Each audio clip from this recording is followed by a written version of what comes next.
so many pieces all back together now. What's your vision?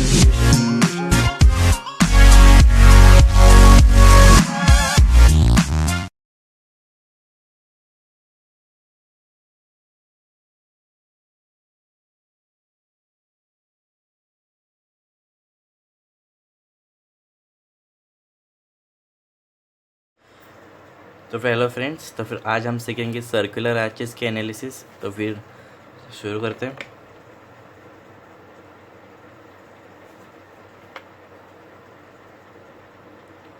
Circular, ठीक है। तो circular arches में आप एक सर्कल अज्यूम कर लो। कुछ इस तरह से एक सर्कल है, ठीक है। अगर इस सर्कल को एक लाइन से काट दो या फिर एक कॉर्ड बना दो इसका, ये जो आर्च बनता है, अगर और हम ये वाला पार्ट भूल जाए, ठीक है, खाली इतना पार्ट याद रखें, तो ये बनता है हमारा आर्च, सर्कुलर आर्च, ठीक है। तो ये सर्कुलर आर्च से हम लोग यहाँ पर एक हिंज लगा देते हैं, तो ये हो जाता है 3 hinge circular arch, first, second और 3। ये 3 हिंज सर्कुलर आर्च के हम आज एनालिसिस करेंगे, ठीक है। इसके लिए हम लोग इसकी कुछ प्रॉपर्टी याद रखनी पड़ेगी, ठीक है। तो मैं यहाँ पर एक सर्कुलर आर्च अज्यूम कर लेता हूँ वापस, सॉरी। सर्कुलर आर्च है, 3 इंच, ओके। तो फिर इसकी स्पैन लेते हैं L, इसकी हाइट H, इसको राइस भी बोलते हैं, rice of the span, rice of the arch, sorry, ठीक है। अभी इसकी रिएक्शन आने वाली है वर्टिकल और एक हॉरिजॉन्टल, वर्टिकल और एक हॉरिजॉन्टल। और अभी हमने पैराबोलिक आर्च के केस में देखा था कि हम लोग एक्स सपोर्ट से कैलकुलेट करते हैं, यानी कि अगर हमको ये फाइंड करनी है वाई वैल्यू, तो हम लोग ये वाला एक्स लेते थे। लेकिन सर्कुलर आर्च के केस में हम लोग एक्स कभी भी क्राउन पॉइंट से मेजर करते हैं, तो ये क्राउन पॉइंट का ये बन जाता है एक्स। तो फिर वाई फाइंड करने के लिए हमको इस एक्स के मदद से फॉर्मूले पता है, ठीक है। तो अब ये सर्कुलर आर्च में देखोगे तो ये सेंटर पॉइंट है सर्कल का, तो ये कोई तो रेडियस पे एक सर्कल बनाए, जिसको रेडियस को हम बोलेंगे आर, ठीक है। तो उस आर के लिए फॉर्मूला है हमारे पास, span square upon 8 rise plus rise by 2, ठीक है, L square upon 8h plus h by 2। तो ये हमारा पहला फॉर्मूला है याद रखने के लिए, ओके। तो फिर अभी हमको y की वैल्यू भी चाहिए रहेंगी एनालिसिस करने के लिए। तो y के लिए भी हमके पास फॉर्मूला है, y is equal to under root of are square minus x square, ये x, ये वाला x डिस्टेंस रहता है, X square minus R plus h। तो ये हो गया हमारा सेकेंड फॉर्मूला फॉर y, ठीक है। ये कॉमन फॉर्मूले से हम लोग जनरल एनालिसिस कर सकते हैं सर्कुलर आर्चेस की, लेकिन हमें कभी कभी क्वेश्चन पूछा जाता है नॉर्मल थ्रस्ट और रेडियल शेयर फाइंड करने के लिए, तो इसके लिए हमको लगता है टीटा, जो कि रहता है स्लोप। अगर मुझे ये पॉइंट पर टीटा निकालना है, यानी कि मुझे बोला ही रहेगा कि नॉर्मल थ्रस्ट ये वाले पॉइंट पर फाइंड करना है, तो ये वाला पॉइंट पर जो ये टेंजेंट बना के ये जो एंगल जो रहता है, ठीक है, टीटा, तो वो क्या रहने वाला है, वो theta is equal to sine inverse of x upon r. इसके मदद से हमको एक टीटा मिल जाएगा, ठीक है। वापस यहाँ पर एक्स कौन सी वैल्यू है, ये। तो फिर ये वाई वैल्यू जो वैल्यू है, ये हमको तो फॉर्मूला है हमारे पास, लेकिन इसको और एक तरीके से फाइंड कर सकते हैं, जो कि y is equal to h minus r 1 minus cos theta, यानी कि हमको इसके लिए टीटा की वैल्यू पता रहनी चाहिए, तब ये वाली फॉर्मूले से हम लोग y की वैल्यू फाइंड करेंगे। लेकिन हम लोग मोस्ट जनरली ये वाले फॉर्मूले से ही y की वैल्यू को कंप्यूट करेंगे, ठीक है। तो ये वाले 4 फॉर्मूले आप याद रखना ही चाहिए, ताकि हम लोग एनालिसिस कर सकें सर्कुलर आर्चेस की। इसके अलावा एक जनरल नॉलेज थोड़ी आपका मैथमेटिक्स का भी एक पार्ट आपको आना चाहिए, जो कि डेरिवेटिव्स, क्योंकि हम जब मैक्सिमम मोमेंट निकालते हैं किसी भी सेक्शन के लिए, तो हमको डेरिवेशन लेना पड़ता है। ठीक है। तो यहाँ पर दो टाइप के कॉम्प्लिकेटेड डेरिवेशन आ सकते हैं। Derivative of root function of x. अगर एक फंक्शन ऑफ एक्स रूट के अंदर है तो उसका डेरिवेटिव क्या रहता है? Derivative of function of x upon 2 root of function of x. ये वाला एक फॉर्मूला हो गया। डायरेक्टली इसके पूरे सॉल्यूशन में नहीं जाएंगे हम लोग। और दूसरा है जो है डी डी एक्स ऑफ, यानी कि derivation of cos sine inverse of x, जो कि इज इक्वल टू रहता है minus x upon under root of 1 minus x square. ठीक है। तो मोस्ट ऑफ द केसेस हम लोग ये वाला डेरिवेशन ज़्यादा यूज़ करेंगे, क्योंकि ये वाला यूज़ करने के लिए बहुत सी गलती हो सकती है।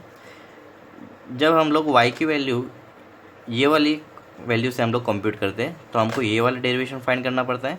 और अगर हम लोग ये वाला फॉर्मूला लेते हैं y के लिए तो हमको ये वाला डेरिवेशन याद रखना पड़ता है। लेकिन ज़्यादा से हम लोग ये वाला याद रखने वाले थे, इसलिए ये वाला तो हमको आना ही चाहिए।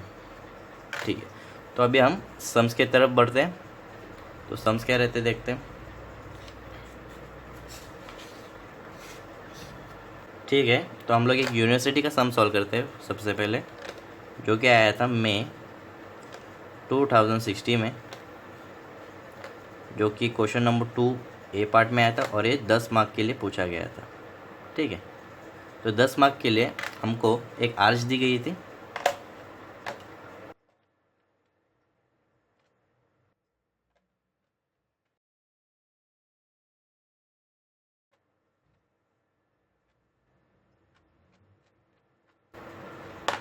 ठीक है। तो हमको सिंपल से क्वेश्चन बोला था कि इसकी रिएक्शन फाइंड करो और मैक्सिमम मोमेंट्स पॉजिटिव और नेगेटिव फाइंड करो।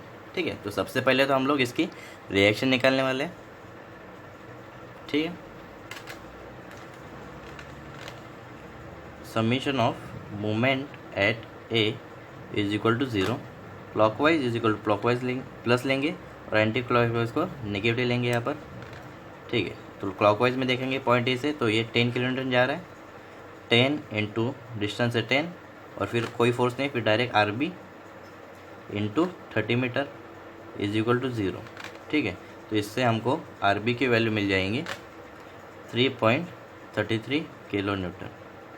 ठीक है। फिर summation of F of y is equal to 0 करेंगे, यानी कि upward force is equal to downward forces.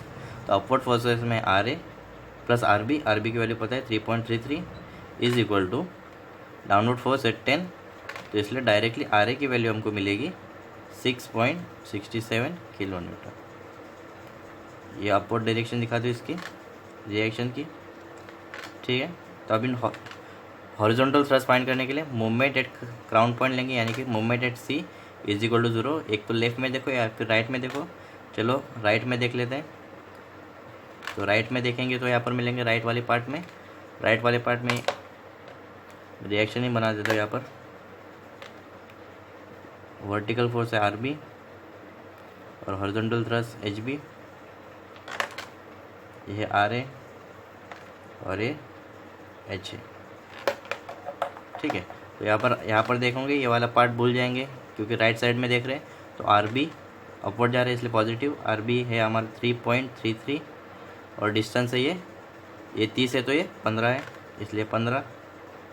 फिर माइनस जा रहा है, हॉक कर रहा है एच बी अननोन है, इंटू इसकी हाइट टोटल राइज है 6 मीटर इज इक्वल टू 0। तो फिर इससे हमको एच बी की वैल्यू मिलती है 8.33 किलो न्यूटन दिस डायरेक्शन में। ठीक है। Summation of F of x is equal to 0 करेंगे, this side force is equal to this side force. तो ये वाले साइड में जा रहा है एच ए और इज इक्वल टू ये वाले साइड में जा रहा है 8.33, जो कि है एच बी अपना। तो ये वाला हो गया इस तरह से डायरेक्शन का फोर्स। तो हमको ये सारे 4 रिएक्शन हमको मिल गए हैं, R B, R A, H B और एच ए। ठीक है। तो सबसे पहला पार्ट हमारा हो गया है रिएक्शन निकालना। ठीक है। तो फिर हम लोग फाइंड करेंगे रेडियस ऑफ आर्च। ये फाइंड करना बहुत ज़रूरी है, क्योंकि हर एक फॉर्मूला में रेडियस का जिक्र होता ही है, इसलिए रेडियस तो फाइंड करना ही पड़ेगा। तो फिर रेडियस का फॉर्मूला हम लोग पता है, L²/8h प्लस h/2। L² क्या है 30 स्क्वायर अपॉन 8 इंटू राइस है 6 plus 6/2 is equal to 21.75 metre. तो ये आर की वैल्यू हमको मिल गई है 21.75 मीटर। ओके, फिर हम लोग अभी फाइंड करेंगे मैक्सिमम पॉजिटिव बेंडिंग मोमेंट जो कि होने वाला है एसी पोर्शन में। ये हमको पता ही है, हमने पैराबोलिक आर्च केसेस में देखा ही है। ठीक है, तो फिर फाइंड करते हैं bending moment in AC section which will be positive bending moment. Okay, तो यहाँ पर आप एक पॉइंट लोड है तो हम लोग डायरेक्टली बोल सकते हैं कि maximum bending moment at the distance of 10 आने वाली है। ओके, अगर ये 10 है तो ये कितना है, ये 5 मीटर हो जाता है, क्योंकि ये 15 है और ये भी 15 है, इसलिए 30 बन रहा है, तो ये 5 मीटर होती है। यानी कि हमारे यहाँ पर x है 5 मीटर। ओके, तो वहाँ पर y की वैल्यू हमको मिलेगी √r² minus x² minus r plus h। ठीक है, तो फिर √r² यानी कि 21.75 whole square minus x², x² है हमारे 5, तो यहाँ पर 5², फिर माइनस r है हमारा 21.75 और फिर प्लस h है हमारा 6। तो हमको y की वैल्यू मिलती है 5.417 मीटर। ठीक है, y की वैल्यू हमको मिल गई है। तो अभी बेंडिंग मोमेंट लेते हैं यहाँ पर, ये जो सेक्शन सी, ये वाले पॉइंट पर, ये वाला पॉइंट को नाम ही दे देते हैं डी। ठीक है, तो मोमेंट एट डी हमको मिलेगा। ठीक है, तो ये वाला पार्ट बना के देखते कैसा दिखने वाला है ये पार्ट। तो कुछ इस तरह से दिखने वाला है। यहाँ पर 10 किलोमीटर का फोर्स है, ये पॉइंट डी है। यहाँ पर रिएक्शन से हमको मिली है, वर्टिकल रिएक्शन है आर ए की वैल्यू हमको मिली है 6.67 और हॉरिजॉन्टल थ्रस्ट भी मिला है 8.33। ठीक है, तो यहाँ पर बेंडिंग मोमेंट क्या होने वाली है, पॉजिटिव 6.67 इंटू ये वाला डिस्टेंस कितना है 10 मीटर, यहाँ पर देख सकते हो, फिर माइनस एच बी यानी कि 8.33 इंटू ये वाला हाइट कितना है वाई है हमारा 5.417 मीटर। तो फिर हमको एम डी की वैल्यू मिलती है 21.57 किलो न्यूटन मीटर। ओके, तो हम लोग maximum positive bending moment find कर चुके हैं, तो अभी maximum negative bending moment find करते हैं। ठीक है, तो फिर maximum negative bending moment will be occur in portion C B में देखते हैं। तो यहाँ पर कोई पॉइंट लोड नहीं है, तो हम लोग को फाइंड करना पड़ेगा कि कहाँ पर मैक्सिमम बेंडिंग मोमेंट हो रहा है। तो फिर सबसे पहले एक पोर्शन एज्यूम कर लेते हैं। तो ये है हमारा पोर्शन सी बी, पूरा क्राउन से निकालना पड़ता है। ठीक है, ये क्राउन पॉइंट सी है हमारा और ये बी पॉइंट है।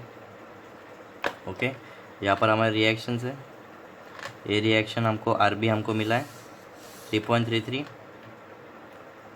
और हॉरिजॉन्टल थ्रस्ट मिला है 8.33।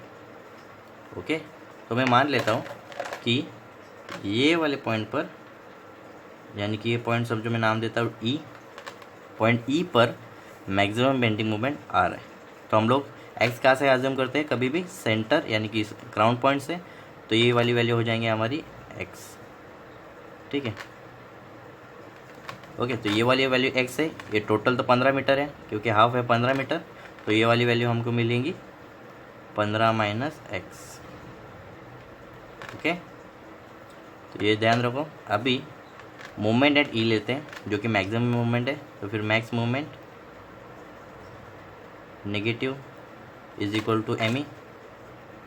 ठीक है, तो एम ई हमारा यहाँ से देखेंगे ऊपर जा रहे हैं 3.33 और डिस्टेंस कितना है 15 माइनस एक्स, और फिर हॉरिजॉन्टल थ्रस्ट जा रहा है 8.33 और ये वाला डिस्टेंस हमको पता नहीं, इसके लिए नाम देते हैं वाई, तो फिर ये डिस्टेंस भी हो गया वाई। ओके, फिर से 3.33, 15 माइनस एक्स, ठीक है, माइनस 8.33। अभी y के बदले हम लोग y का फॉर्मूला सब्स्टिट्यूट कर लेते हैं। तो यहाँ पर y का फॉर्मूला क्या होने वाला है, under root of are square यानी 21.75 स्क्वायर, 21.75 स्क्वायर, फिर माइनस एक्स स्क्वायर, क्योंकि एक्स हमारा यही है जो होना चाहिए, ठीक है, फिर माइनस आर यानी कि 21.75 और फिर प्लस 6। ये हो गया हमारा y का फॉर्मूला। अभी 3.33 को अंडर मल्टीप्लाई करके देखते हैं तो ये मिलता है 50 और माइनस 3.33 एक्स। ओके, फिर इसको सिंप्लीफाई करेंगे तो हमको मिलेगा 8.33 को अंडर मल्टीप्लाई करेंगे तो हमको यहाँ पर मिलेगा 8.33 अंडर रूट ऑफ, ये सॉल्व किया तो हमको यहाँ पर वैल्यू मिलती है 473 माइनस एक्स स्क्वायर, और फिर यहाँ पर 21.75 प्लस 6 यानी कि होता है 50.75, उससे मल्टीप्लाई करेंगे 8.33 को, और ये माइनस माइनस कट होके प्लस हो जाता है तो यहाँ पर होगा 131.19। ये हो गया। इसको और सिंप्लीफाई करेंगे तो देखेंगे ये होता है 50 माइनस 3.33 एक्स फिर minus 8.33 under root of 473 minus x square plus 131.19, ठीक है। तो ये वाला जो इक्वेशन बना है इसका हमको बोलेंगे बेंडिंग मोमेंट इक्वेशन। ओके, तो हमको एक स्ट्रेंथ ऑफ मटेरियल में एक प्रॉपर्टी सीखी थी कि जहाँ पर शेयर फोर्स 0 होता है वहाँ पर बेंडिंग मोमेंट मैक्सिमम होता है। और बेंडिंग मोमेंट और शेयर फोर्स का रिलेशन क्या है, यानी कि जो मोमेंट रहता है उसका अगर हम डेरिवेटिव लेते हैं वो रहता है शेयर फोर्स, तो वो शेयर फोर्स 0 होगा वहाँ पर बेंडिंग मोमेंट मैक्सिमम होने वाली है, इसलिए हम लोग इसको इक्वेट कर दिए 0 से। तो फिर बेंडिंग मोमेंट की डेरिवेशन लेते हैं विद रिस्पेक्ट टू एक्स, फिर हमको शेयर फोर्स मिलेगा तो उस शेयर फोर्स को हम लोग 0 से सब्स्टिट्यूट करते हैं, फिर हमको एक वैल्यू मिलेंगी अननोन एक्स की, ठीक है। तो फिर यहाँ पर डेरिवेटिव ऑफ 50 कितना है 0 माइनस 3.33 एक्स यानी कि माइनस 3.33 डेरिवेशन हो गया इसका, फिर माइनस 8.33 एज इट इज़, फिर ब्रैकेट में यहाँ पर root of function of x की डेरिवेशन हमने सीखी थी यहाँ पर, ठीक है। तो ये वाला फॉर्मूला यहाँ पर अप्लाई करने वाले हैं, ठीक है। तो क्या है, derivative of function of x यानी कि जो अंडर रूट के अंदर फंक्शन ऑफ एक्स है उसका खाली डेरिवेटिव ऊपर लो। तो अंडर फंक्शन ऑफ एक्स क्या है 473 माइनस एक्स स्क्वायर यानी कि 473 का डेरिवेशन 0 और माइनस एक्स स्क्वायर का माइनस 2x, ये हो गया। फिर upon 2 into under root of function of x यानी कि 473 minus x square as it is, तो ये हो गया, ठीक है। इसका पार्ट हो गया।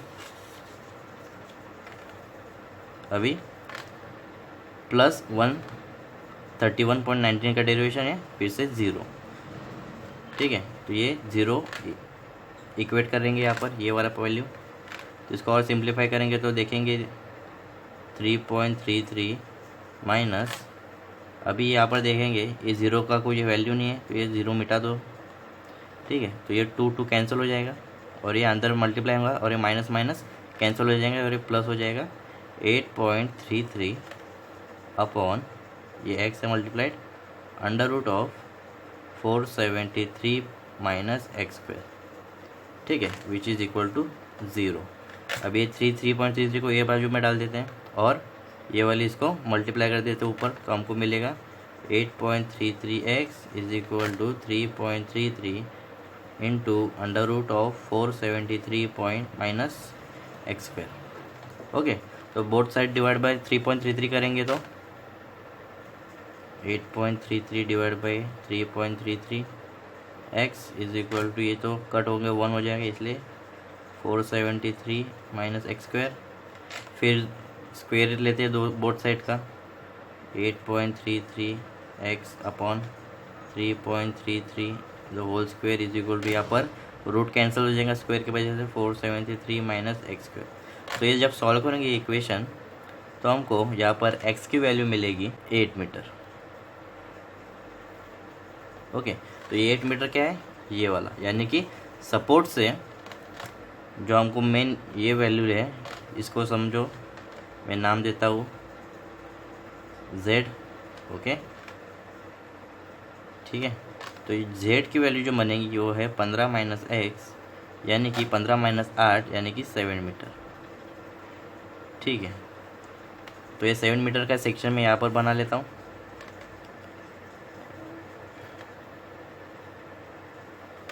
ठीक है, ये है पॉइंट हमारा ई। तो ये वाली हमको डिस्टेंस मिल गई है 7 मीटर। ठीक है, और यहाँ पर रिएक्शन में हमको पता है रिएक्शन बी है 3.33 और हॉरिजॉन्टल थ्रस्ट है 8.33। ओके, तो फिर बेंडिंग मोमेंट एट ई निकालते हैं, एम ई। ये वाली इक्वेशन में खाली एक्स की वैल्यू पुट करनी है, तो ये 50 तो एज इट इज़ है, फिर माइनस 3.33 बेंडिंग मोमेंट इक्वेशन है हमारी, और एक्स की वैल्यू 8, फिर minus 8.33 under root of 473 minus 8 square, फिर प्लस 131.19। तो फिर यहाँ पर एम ए की वैल्यू हमको मिलती है माइनस 13.9 किलो न्यूटन मीटर। तो ये हमको मिली है maximum negative bending moment. Okay, तो यहाँ पर अभी बेंडिंग मोमेंट का डायग्राम भी बना के देखते हैं कैसे बनने वाला है। ओके, ये हमारी आर्च।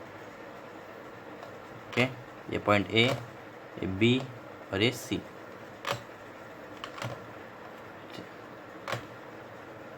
ओके, तो यहाँ पर at a distance of 10 metre bending moment आने वाली है मैक्सिमम, और यहाँ पर at a distance of 7 metre maximum bending moment आने वाली है। ये यहाँ से ये वाले पॉइंट पर और यहाँ से ये वाले पॉइंट पर। अभी इसका परपेंडिकुलर वाले लाइन बनाएंगे और यहाँ पर परपेंडिकुलर लाइन बनाएंगे। ठीक है, यहाँ पर पॉजिटिव बेंडिंग मोमेंट है, इसलिए आर्च के ऊपर आएंगी, प्लॉट करेंगे आर्च के ऊपर और स्ट्रेट लाइन से इसको जोड़ देंगे। और ये पर ज़ीरो आने वाली है क्योंकि ये इंटरनल इंच है। तो इसकी वैल्यू हमको पता है एम डी की। ओके, एम डी की वैल्यू कितनी थी, 21.57 किलो न्यूटन। तो ये है 21.57, और यहाँ पर नेगेटिव आ रही है 30.19, यानी कि यहाँ पर कोई पर आएगी, इसको ऐसे जोड़ देंगे। ठीक है, इसको आप बराबर से जोड़ दो 30.19, और ये नेगेटिव और ये पॉजिटिव। इसको चाहे तो शेड कर लो।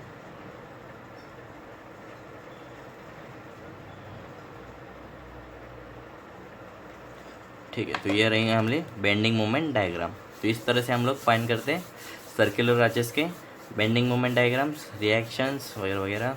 तो और नेक्स्ट पार्ट में हम लोग देखेंगे कि रेडियल शेयर और नॉर्मल थ्रस्ट भी कैसे फाइंड किया जाता है सर्कुलर आर्चेस में।